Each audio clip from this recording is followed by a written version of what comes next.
We're going to go ahead and get started to keep Kevin on time. He's got a very full schedule today. He tells me this is his 11th day of a road trip that included trips to Europe. So if he's a little tired, let's cut him some slack. So welcome to the North Carolina Biotechnology Center. I am Mary Beth Thomas. My role here is as the Vice President for Emerging Sector Development. I am pleased to welcome you today to this event, which will feature a presentation on the CARB-X initiative. As many of you in the room know, NC Biotech works to accelerate life science technology-based economic development through a focus on innovation, commercialization, education, and business growth. We do this in many different ways, but one of those is working with partners to bring exciting new programs to our state to make our community aware of what may be going on a national or global level. Today's event, I'm happy to say, was one of those opportunities. Our local partners at RTI International reached out to us about a month ago and asked if we would like to co-host an event during which CARB-X would present on the opening of their 2018 funding cycle. As I'm sure the presentation will cover, RTI is one partner in the current CARB-X team and have been with the effort since its inception in 2016. NC Biotech is very appreciative of RTI offering us this opportunity to help host the event. As most of you are aware, CARB-X stands for Combating Antibiotic-Resistant Bacteria Accelerator. Created to address the increasing worrying global trend of the increase in antibiotic-resistant infections, CARB-X is the world's largest public-private partnership devoted to the early development of antibacterial research and development, allowing the creation of the critical pipeline of early-stage projects that will lead to new, more effective antibiotics of the future. CARB-X has publicly announced the opening of its 2018 funding cycle to support the early development of antibiotics, vaccines, diagnostics, devices, and other life-saving products, and we will learn more about that today. It is my pleasure now to introduce the Executive Director and Principal Investigator of CARB-X, Kevin Outerson. Kevin is a global thought leader on business models for antibiotic development and use. He is a professor of law and the N. Neil Pike Scholar of Health and Disability Law at Boston University School of Law. And there he leads multidisciplinary teams to solve global health issues. Please help me in welcoming Kevin to the podium. Thank you. I appreciate that introduction. It would make my mother proud, which is important. I want to say that it's great to be back in North Carolina. My family has a lot of roots here. My dad actually graduated from high school in Charlotte, back at the old Central High, which has, I think, been demolished or something. It's no longer functional. And my wife's family is from the Piedmont, from Shelby. And so I get too few opportunities to come back. Most of the family is not here anymore, but we have lots of roots in North Carolina. Also, when CARB-X was first, before we were established, when we were just getting together with the federal government to try to pull this thing together in 2016, one of the first calls that we made was to RTI, because RTI has been a key partner with CARB-X, one of our key subcontracts in providing all sorts of services which have made the first 19 months of our existence possible. So I'm grateful that we're back here, and we're also, in addition to this funding round, there's an opportunity out for us to add additional accelerators, and I know that the Biotech Center here is interested in that process as well. So we look forward to lots of great things we've been doing in the past. We're looking forward to many other opportunities in this area, and I wanted to take the chance to come here and explain some of these things in person and answer your questions, right? So that's my goal.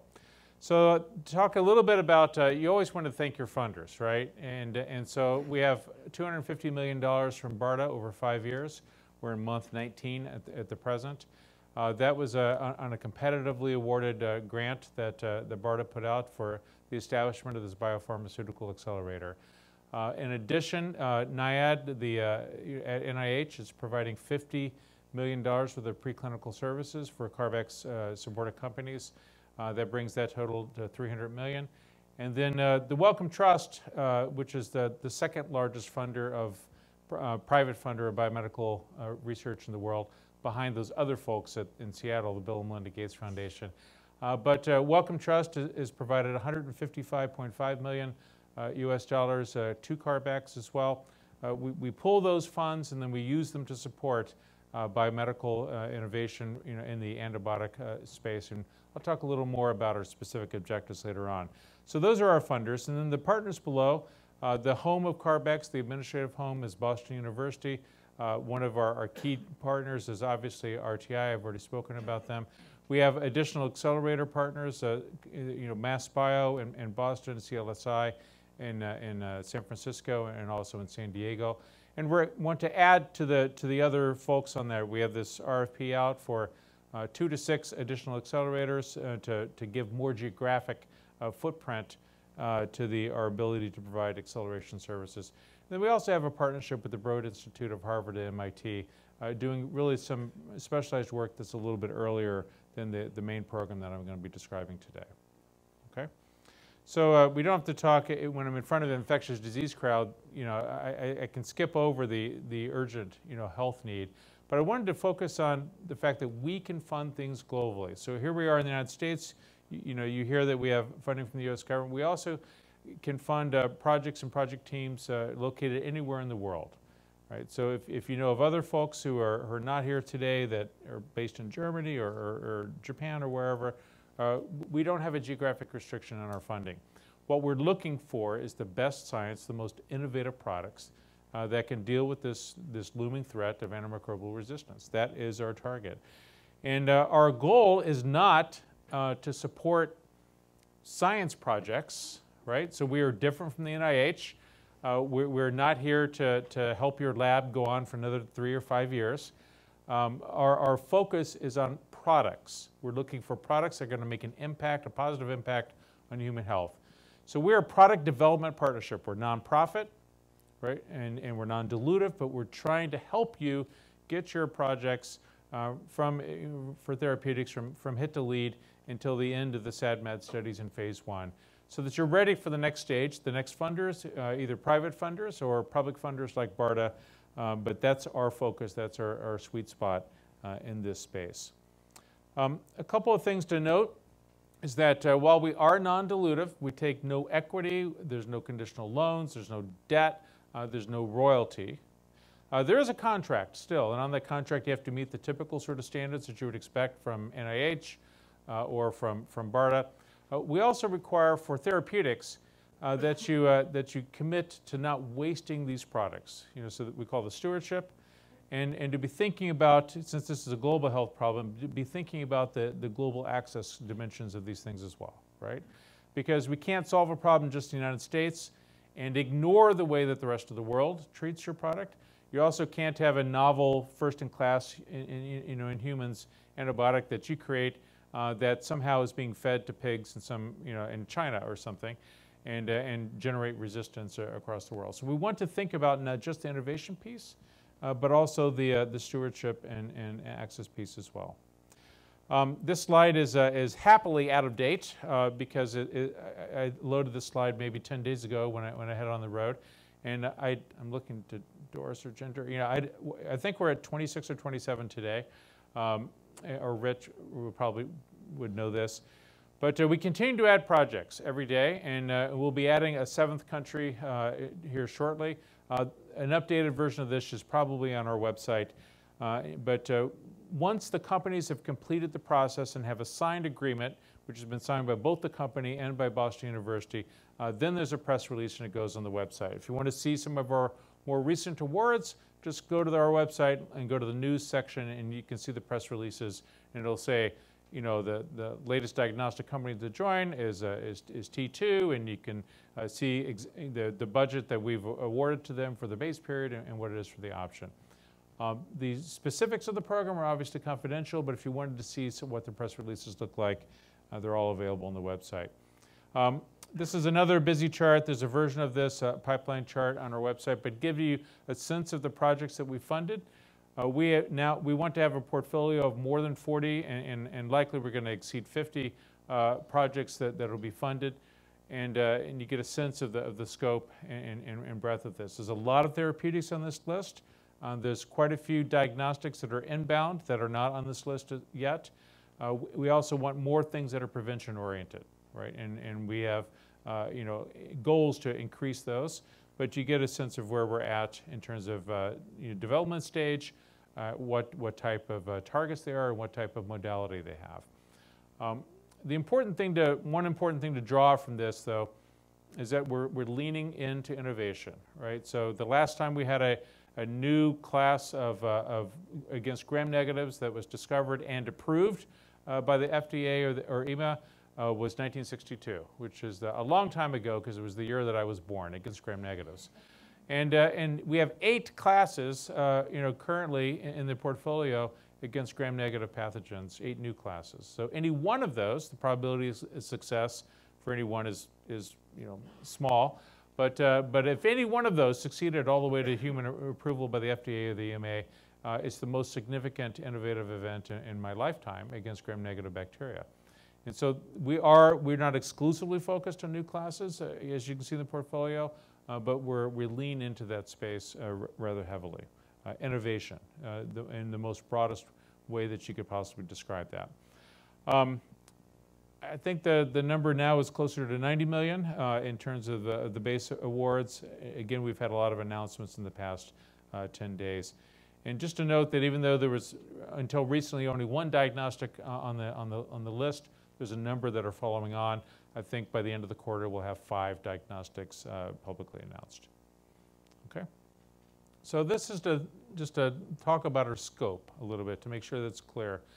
So, obviously antibiotics, but not just traditional small molecule antibiotics. Therapeutics of all types can fit, whether small or large molecules. If you can show that it has, an effect, that it kills the bacteria of interest, which we'll talk about the bacteria in a moment, then that fits.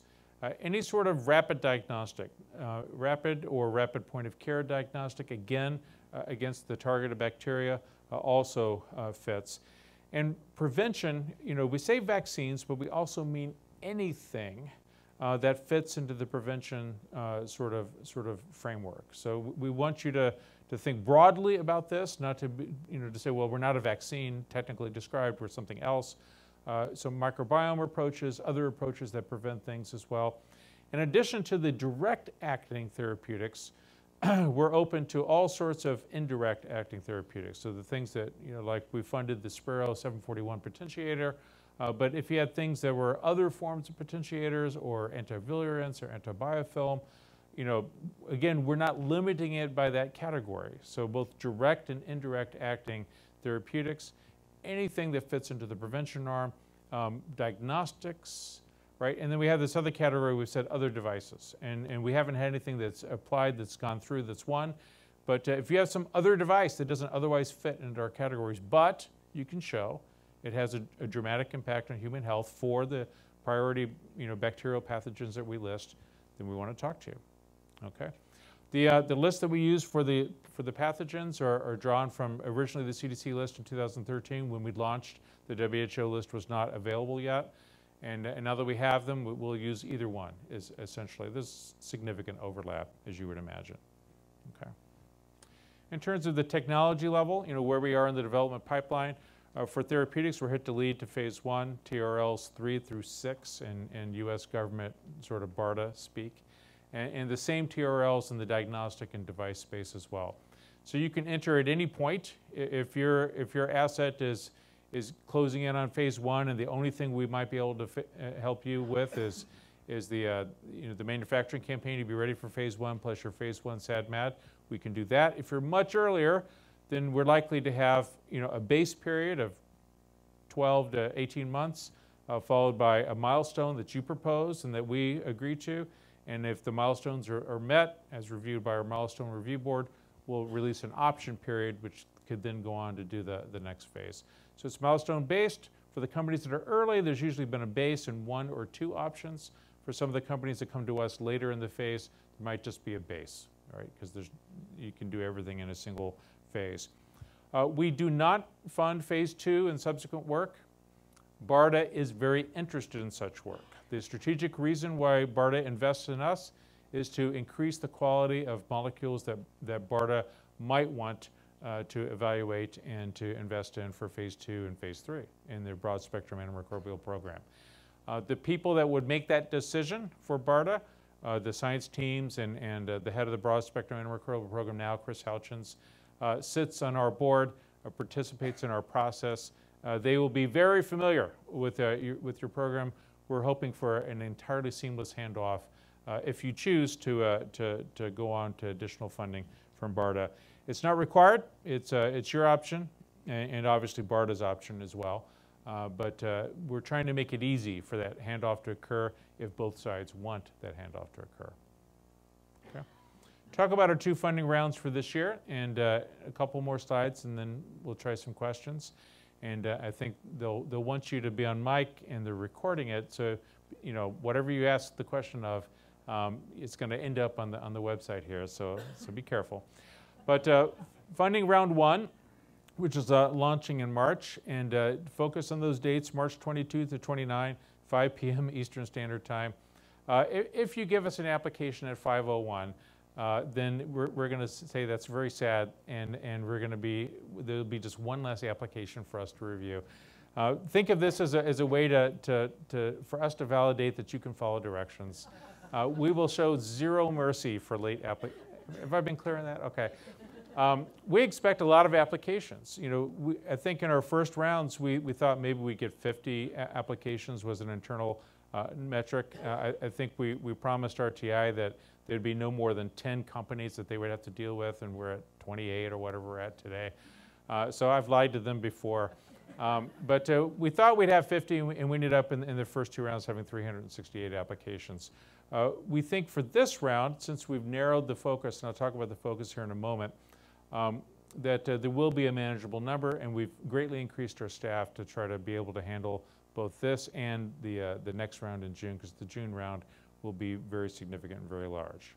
Okay, so for a couple of the folks in the room participated in our first rounds, and there was some element of chaos in trying to get things together, for which we apologize, and we've worked hard to make these next rounds as efficient and as helpful to you as possible. Nevertheless, I think most of the companies are pretty happy with us at this point that are being funded. So the scope of the first round is narrower than what we funded in the past. We're looking for new classes of direct-acting small molecules and direct-acting large molecules that target the specific gram-negative bacteria that I'll show on the next slide. Okay. So if you are a potentiator or antivirulence or something that's not a direct acting, doesn't kill bacteria in the Petri dish, or if you're something that's an extension on a known class that's not an entirely new chemical sort of structure, a new chemical scaffold, then you should not apply for March, you should apply in June. Right? We'll take those applications later. We have funded a number of things which are extensions on known classes. We're open to doing that, just not in the March round. And for large molecules, obviously, we don't have that same sort of class restriction, but it still needs to be something that's direct acting, as opposed to having some sort of an indirect effect on the bacteria. Okay. Expression of interest. I think you should be able to fill it out in 30 minutes to an hour. It's a very simple form. Just be very careful about exactly how you express and tick the boxes on that online form. Okay. The scope, and I know this is hard to read from where you're at. It's on the website, so it should be easy for you to see. But for this funding round 1, this March round, we are limiting it to these 6 pathogens, these 6 bacteria. And partially this is an attempt by CARB-X, having looked at what we've gotten in the first rounds. We laid out our entire program to our board and to our science advisors, and we're trying to see if we can fill any gaps and fill in, especially with new classes of compounds. So that's the reason for this limit. The next round is not so limited. But nevertheless, we might have several dozen applications that fit these criteria. If you have something for us in the March round, then please don't wait till June. You could also do it in June, but we'd rather see them all together in March and see what's out there. Okay, there's some definitions there as well, but you can take a look at that on the website. Right. So round 2 is in June.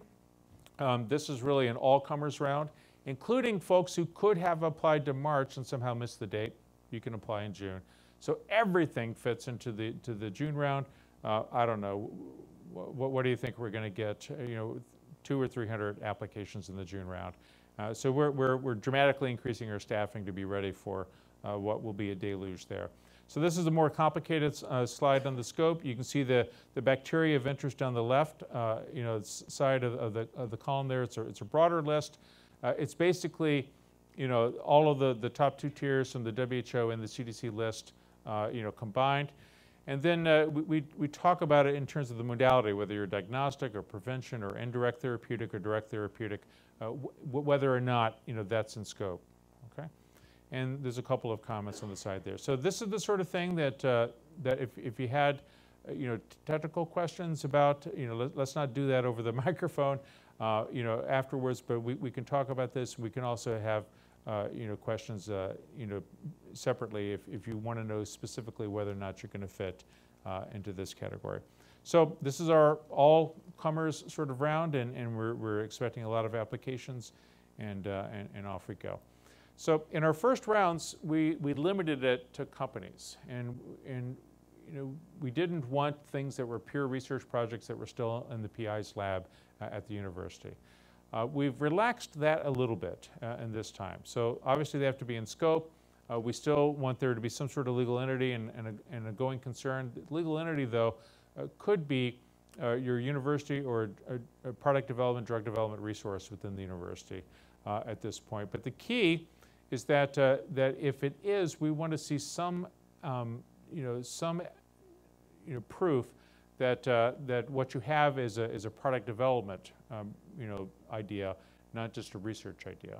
So some resources from your university or from the lab or something like that shows that you're moving it towards product development.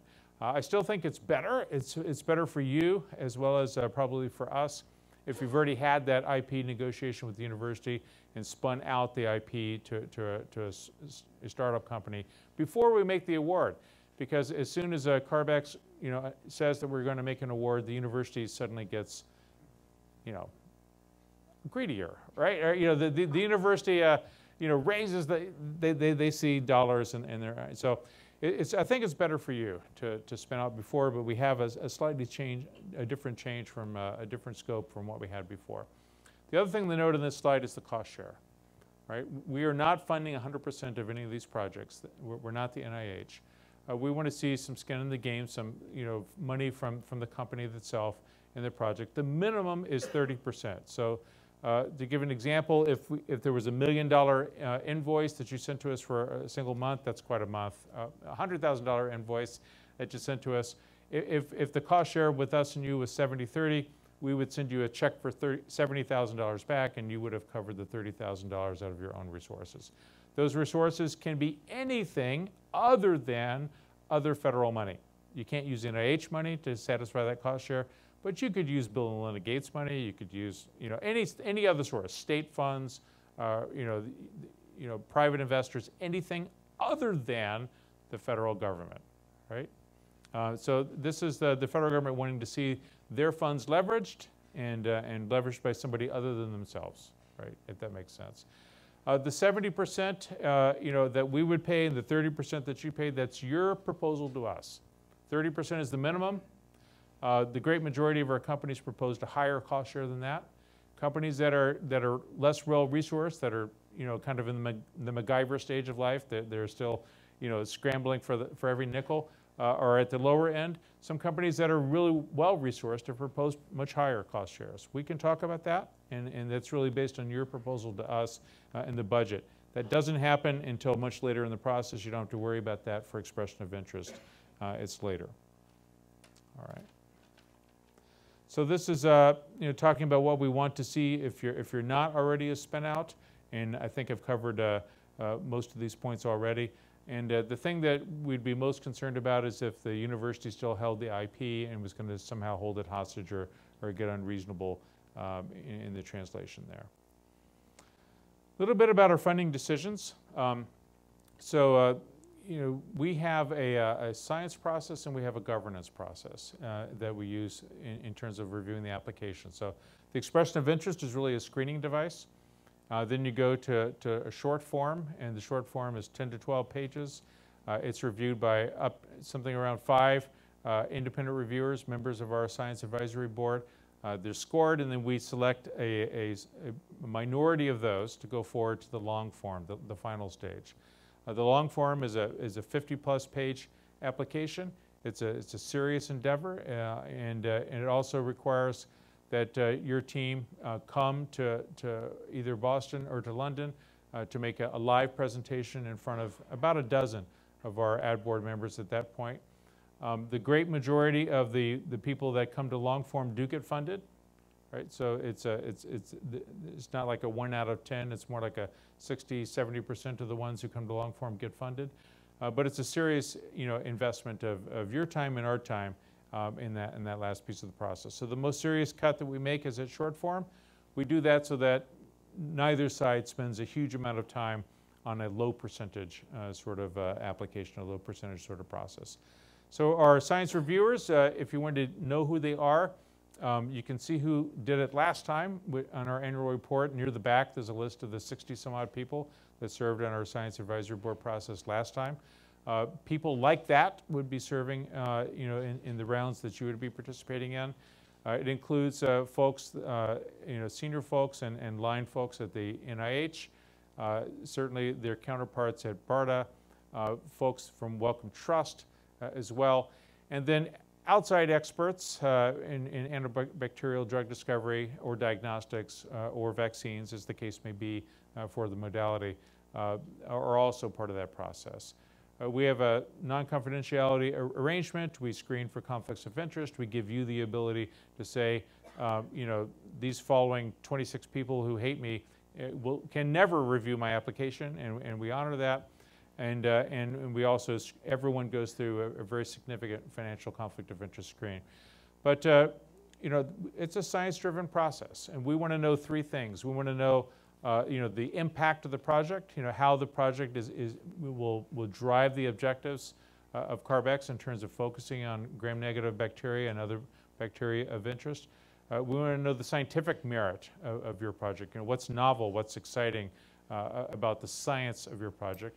And then the third thing we evaluate is the quality of the team. We think the team is as important as well as the science, and we want to know who it is who's going to be driving the project forward on your side. CARB-X provides money. We also provide a host of free, business and technical support services.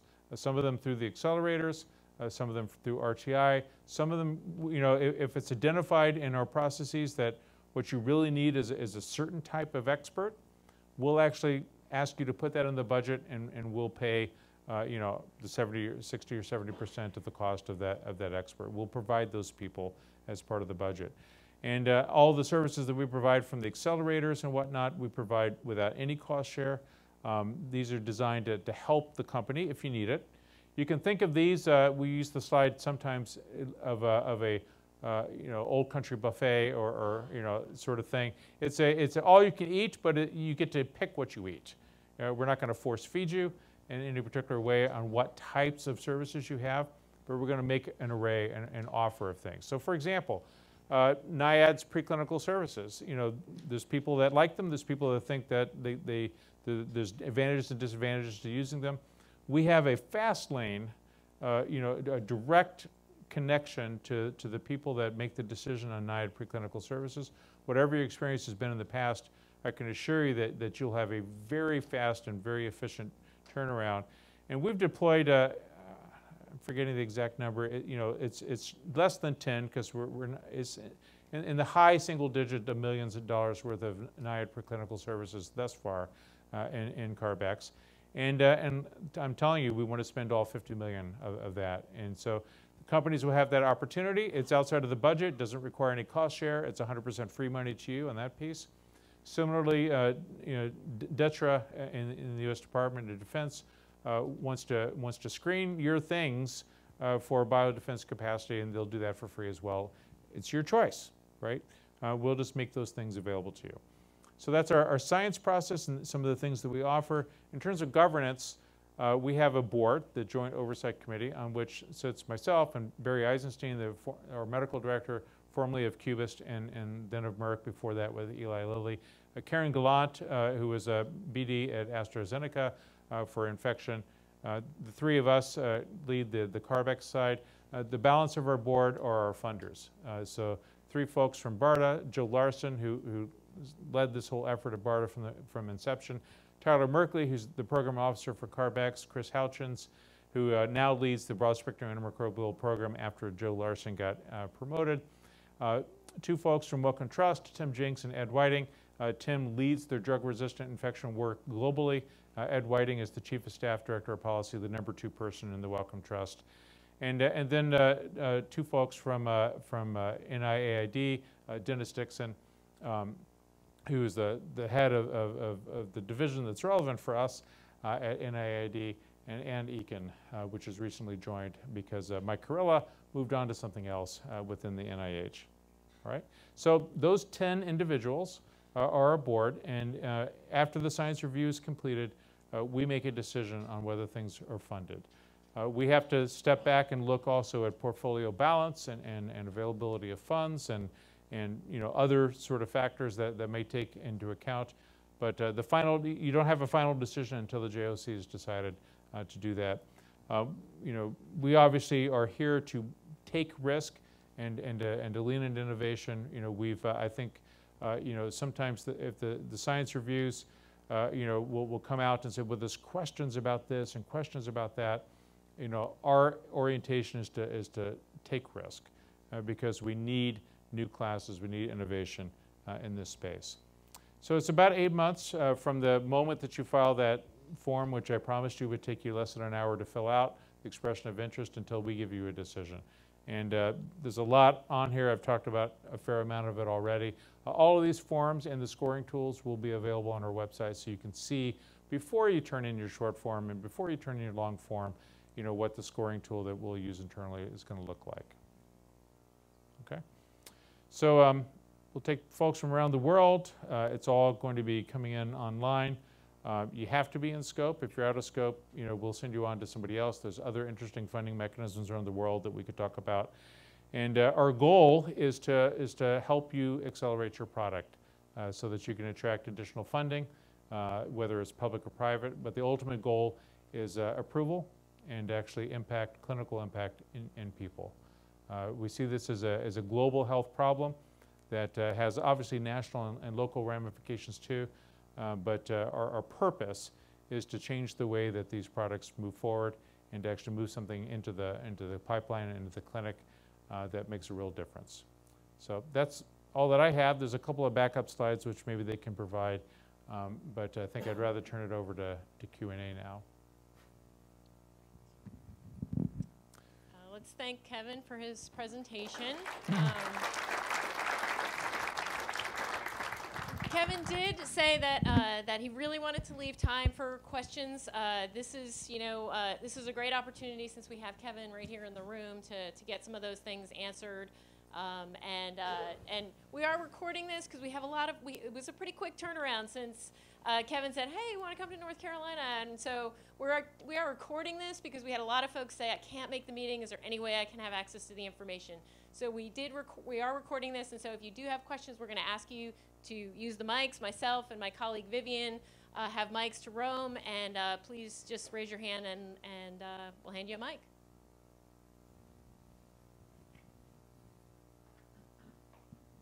Thank you so much for your time. I had a quick question on the diagnostics. Other than diagnostics that focus specifically on identifying resistant organisms, can you explain any more about the scope of the different diagnostics that CARB-X would be interested in? So, it needs to, most of what we've done is you could classify as rapid point of care, but we're not necessarily limited to that, right? And so taking a step back, all we really want to see is a diagnostic that changes and improves clinical practice in terms of bacterial resistance. And we've tried not to over-specify, because if somebody's got something exceedingly clever out there, we want to see it. We can fund for diagnostics things that might be a little bit outside of your normal scope. or your normal thought process. So in addition to the clever bench work and your systems integration and whatnot, we have funded as part of the budgets of some of the diagnostic companies for them to do other work that helps them move towards adoption in hospitals. So working with reimbursement, engaging with clinicians, understanding how the human systems in a hospital would slow down or speed up the availability of their diagnostic. Early work with the standard setting organizations. So things that you might think are more regulatory or commercial, not lab, we can still fund that work if you make a case for why it's necessary to move your product forward. So.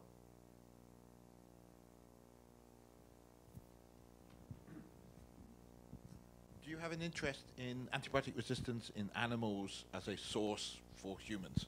And are you funding any of that? So with my principal investigator hat on, yes, I have a lot of interest. But CARB-X is limited to human health. Obviously, much of the efforts around the world are now use this phrase One Health, looking at the combination of human, environmental, and ag, broadly writ. But within the U.S. government structure, that has to come out of USDA, and they're not currently a funder. So it's a great idea. It's just not part of our scope at the moment. Kevin, I'm just curious, how much interaction has CARB-X had with the various FDA divisions, and what type of feedback and input potentially is there between the selection process and what the FDA is potentially prepared to support? It's a great question. So the FDA has no role in our selection process because Ed Cox and the rest of the FDA wanted to have independence. They wanted to have zero conflict of interest possibility. Okay, so FDA is not involved in our selection process. Second part of the question, though, is that we have a number of things in our companies, our portfolio now, and we expect more in the future, for which the regulatory path is not entirely clear at the present moment, right? And so we are engaged with both FDA and EMA to help, blaze and understand and simplify and the regulatory pathways for broad scopes of companies. So we're not necessarily doing it on behalf of a single company. We're doing it on behalf of the sector or the ecosystem. So the work the FDA has done recently on single species, we've been deeply involved in. Same thing with the bacteriophage workshop. Similarly, with future efforts that the FDA will be announcing in second quarter of this year about alternatives to antibiotics, we're very much involved in that conversation. We view it that we're non-dilutive. We don't own any of your company, but we have a stake in it in a sense because we've invested, made awards to it, and we want to see the regulatory science and approaches progress so that there's a good path. So we want to nurture that, and the companies will be part of that process, but you may not be able to afford all of the lawyers and lobbyists that are necessary, and we want to facilitate that.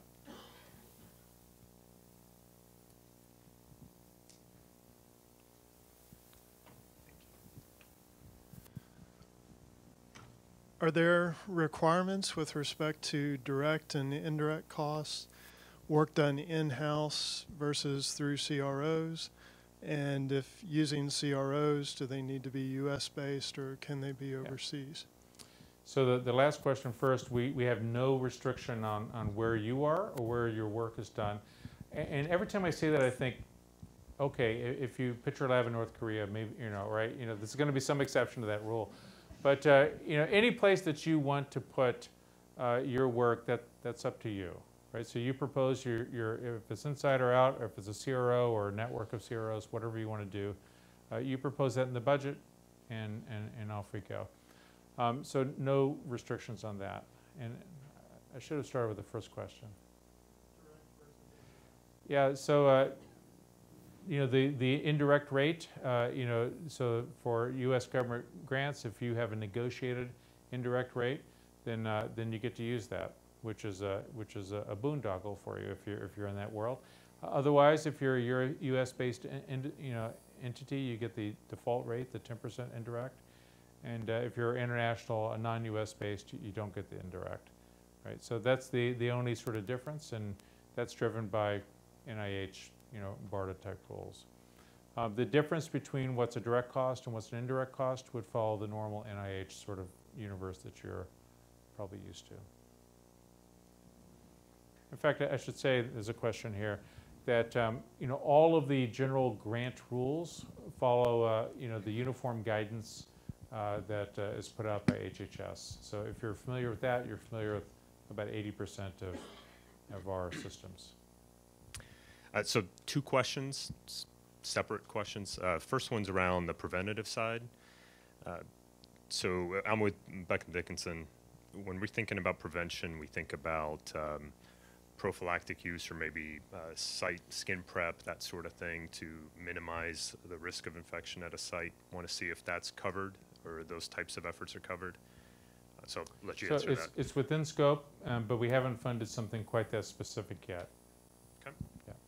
And then the other one on the diagnostic side, fantastic that you're seeing more applications in that effort. Do you fund efforts that are collaborative, so multi-party, where we would have a secondary party working with us to commercialize or at least understand the potential for commercialization of the technology? Right, and another thing I failed to answer in the previous one is about subcontracts. So you need to have a single entity that's the lead, right? So the counterparty for the contract is Boston University. We need a single legal entity on the other side that we're signing with. But if you have contractual arrangements with other partners, you have some sort of consortium or contractual arrangement, that's fine. We use the typical NIH rules on whether that other partner is a subaward or not. And it's a little bit easier for you if they're not a subaward, but we follow the standard NIH sort of framework on that. We have a lot of our companies that have contractual arrangements that are strategic.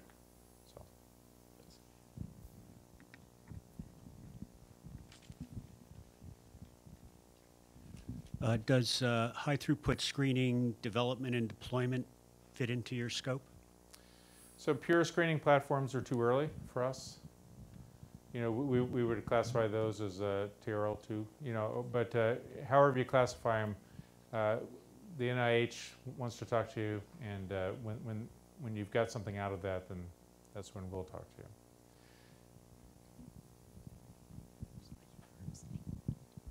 Thanks. I got the impression from the summary of the scope that drugs being repurposed would probably be acceptable. Is that the right impression, and have you done any of that with the companies you've taken on board so far? So repurposed drugs is a couple of interesting things. It wouldn't be a new class, obviously, so it doesn't fit in March, it fits in June. But you obviously have a known tox. There's a lot of advantages to that. And there's a number of people working that. So it's in scope for June.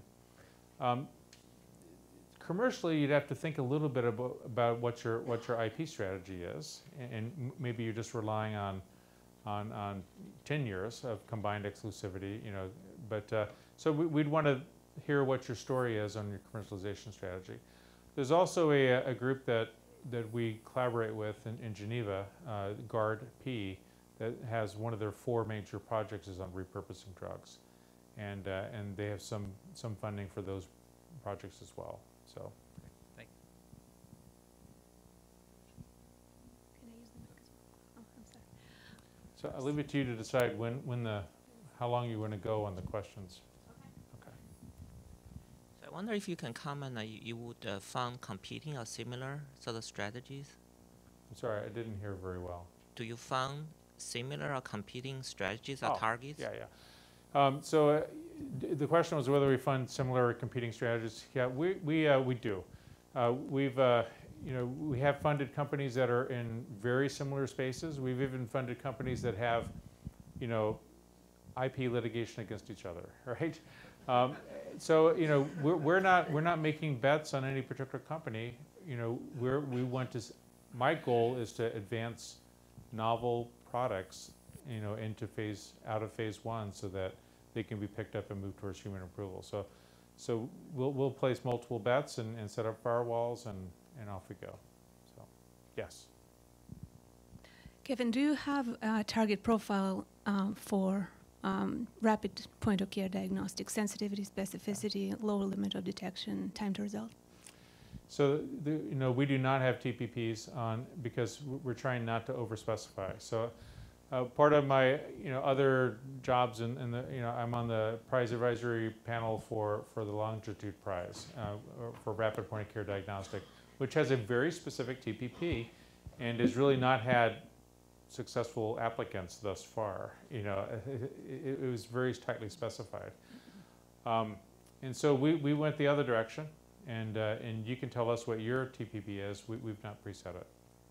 Okay, but we're looking for scientific merit, impact on human health, and the quality of the team. And we're looking for a product, not just a clever idea. Okay. I was glad to see that you had prevention and devices in your sort of coming portfolios. Do they need to be broadly applicable, or can they be for a niche community? I'm specifically thinking of like burn victims who have a very high bacterial problem, but probably not as high as your average person sitting in this room. And a device that might be specific for that. Short answer is yes, right? So BARDA has a lot of things in their portfolio that has a narrow niche after a CBRN sort of event, so burn. And we have things, either I don't know if it's in our public portfolio yet, but something as narrow as inhalation for CF, so the answer is yes. Well, I know everybody's going to rush to the stage after I end this, so we'll just go ahead and do that now. I will, I will tell everybody just to let everybody know Kevin does have a hard stop at 11:30. He is giving his own before that? webinar. Okay, it means I need to be in the car at 11:30. Okay, well, then he's got to walk out. So before that, so this is good. We'll give him a half an hour, hopefully, of time. So let's thank Kevin one last time. And